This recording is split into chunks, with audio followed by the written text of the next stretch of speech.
Professor रियाज अहमद कादरी साहब अरशाद नियाज़ी साहब की शायरी का मुफस्सल जायज़ा ले रहे थे। बहुत ही उम्दा और ख़ूबसूरत अंदाज में उन्होंने शायरी की कई परतें खोलीं और हमारे सामने उनके मौज़ूआत रखे। बासित आज़र साहब चन्योर से ताल्लुक़ रखते हैं, उम्दा शायर हैं, फ़लसफ़े के आदमी हैं, इंग्लिश उनका सब्जेक्ट है। अरशाद नियाज़ी साहब के देरीना दोस्त हैं। जो दोस्त होता है वो अपने दोस्त की सारी खूबियों खामियों से आगाह होता है और खाका लिखने का एजाज़ भी उसी को दिया जाता है। वो जनाब अरशाद नियाज़ी साहब का खाका लिख कर लाए हैं। वह मुल्तमस तशरीफ़ लाएँ और जनाब अरशाद नियाज़ी साहब का खाका पेश करें। जनाब बासित आज़र।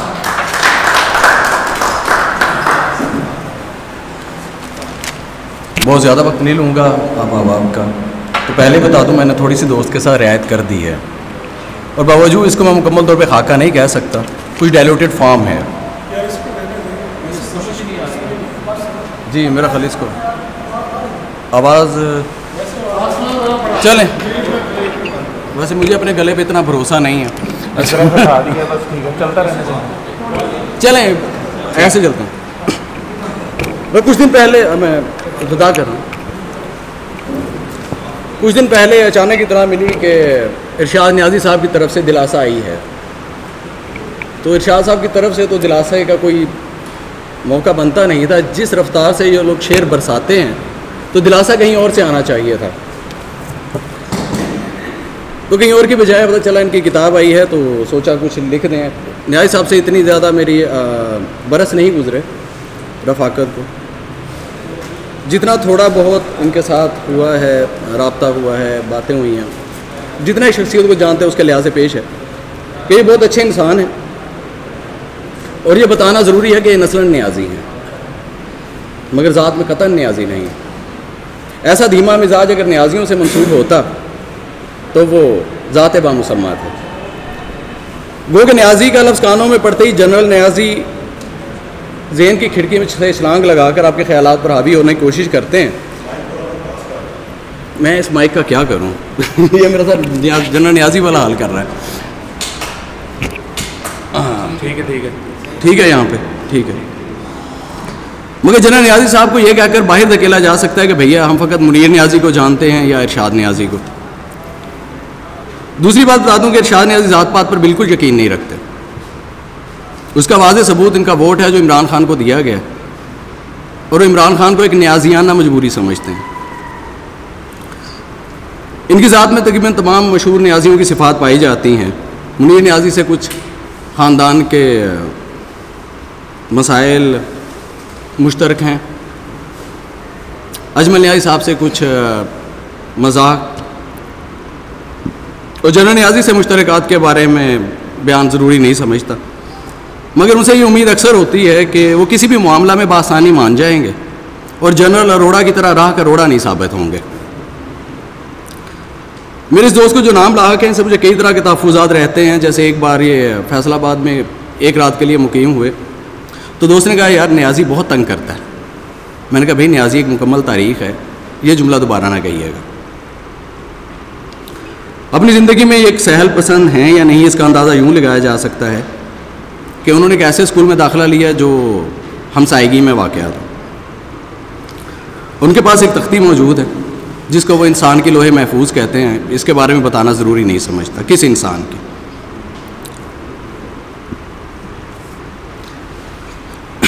अब उनके फ़न के हवाले से और उनकी शख्सियत पर उसके असरात के हवाले से बात करूँ तो दरीदा के कुछ चाहने वाले लफ्ज़ों के ऐसे इस्तेमाल से बहुत खुश होते हैं, मगर नियाज़ी साहब का दरीदा से दूर का भी वास्ता नहीं।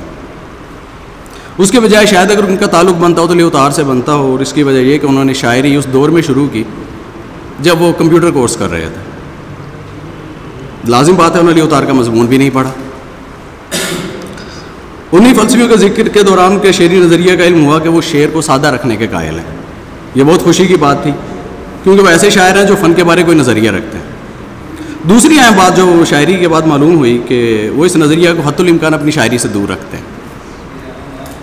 चलते चलते उनकी ज़बान के इस्तेमाल के बारे में कई बार गुमान होता है वो लिसानी एतबार से वजूद से मंसूब तमाम अल्फाज से गुरेज करते हैं, जैसे है, हूँ, था, थी। शुरू में मैंने उन्हें कहा नियाज़ी साहब आप ऐसे जब जुमले को इन अल्फाज के बगैर लिखते हैं तो मुझे इस्लामाबाद की एक खातून याद आती हैं जिनके फेसबुक स्टेटस अक्सर यूँ होते थे, ज़िंदगी बुरी होती, मैं मरना चाहती। न्याजी साहब ने डांट दिया। न्याजी साहब इतने गुस्से में कभी कभी आते हैं, तो मैंने उनको बाद में थोड़ा थोड़ा समझाना कम किया और ये बताया कि कई लगता है कि इंसान अगर आप ऐसे बात करें तो ऐसा लगता है जैसे इंसान माजी के मुतलिक दौर में मौजूद हो, हाल से ताल्लुक़ थोड़ा सा हटता है। तो एक बार मैंने उन्हें यही बताने की कोशिश की कि न्याजी साहब कल रात सातिर साहब मेरे ख्वाब में आए थे, तो वो कह रहे थे अपने दोस्त से कहो कि न्याजियों से तो एथेंस वाले भी इनकार नहीं कर सकते, और अगर उसे मुझसे कोई शिकवा है तो याद रखे कि किरकेगार्ड को भी किसी ना किसी तरह हमारे साथ शामिल किया जाता है, तो कुछ कायल हो जाए। शेर का कोई मज़हब नहीं होता मगर शायर का होता है। न्याजी साहब का ज़हन वुसअत रखता है और इसी वुसअत को जांचने की कभी कभी दिल भी करता है, और कभी कभी गुफ्तगू में बैनुल मज़ाहिब जैसे बाहर के मौज़ूआत पर बात हो जाए तो उसके आधे घंटे के बाद न्याजी साहब मनकबत लगा कर सवाब हासिल करना ज़रूरी समझते हैं और हम भी सवाब में शरीक हो जाते हैं। कभी कभार मुझे शख्स में बनबास लेने में नाकाम शख्स की हालत नज़र आती है जो उसकी शायरी में देखी जा सकती है, जैसे शजर, परिंदे, फितरत के इश्तिहारात। इस बनबास से इज्तनाब की वजूहात में भी कुछ फितरी रुझानात को शामिल किया जा सकता है। वो एक शायराना मिजाज के यार बाश आदमी है, मगर इस पर पहले मुझे एक मौका परस्त शख्स होने का गुमान हुआ, और उसकी वजह है कि इब्नुल वक्त से इसका ताल्लुक़ था,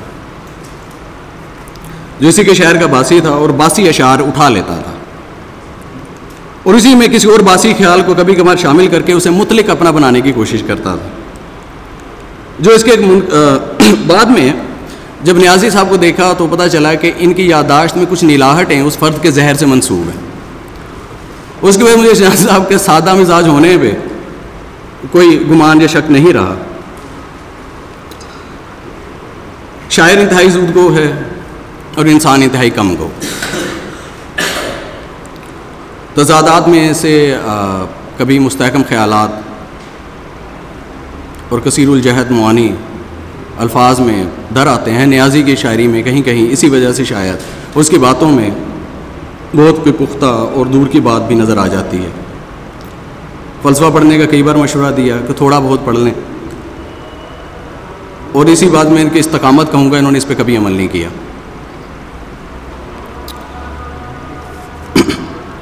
वैसे जाते हैं तो सिर्फ नाम पे बहुत ज़्यादा जोर दिया सिर्फ मजाक के तौर पे, मगर मेरा ख्याल है कि न्याजियों से दूर दूर का वास्ता ना हो, मगर भट्टियों से ज़रूर है, जैसे इलियास भट्टी, नईम रज़ा भट्टी, और कभी कभी लगता है कि वो ऐसे ही किसी भट्टी से तब कर कुंदन होने की कोशिश में मसरूफ़ है। शायद वो मरहला कभी आ जाए, मगर फ़िलहाल इतना बता दें कि जिस तेज़ी से और तेज़ रफ्तारी से ये चल रहे होते हैं, अशार कह रहे होते हैं, तो इनकी कोई भी किताब हो, ये किताब या बाद में भी आने वाली कोई भी किताब अगर किसी नज़र से गुजरे तो यकीन जानिए कि शहर इशाअत के दरवाज़े पे 6 किताबें और मुंतज़िर होंगी कि वो दरवाज़े से दाखिल हो जाएं। फिलहाल अभी इजाज़त चाहूँगा।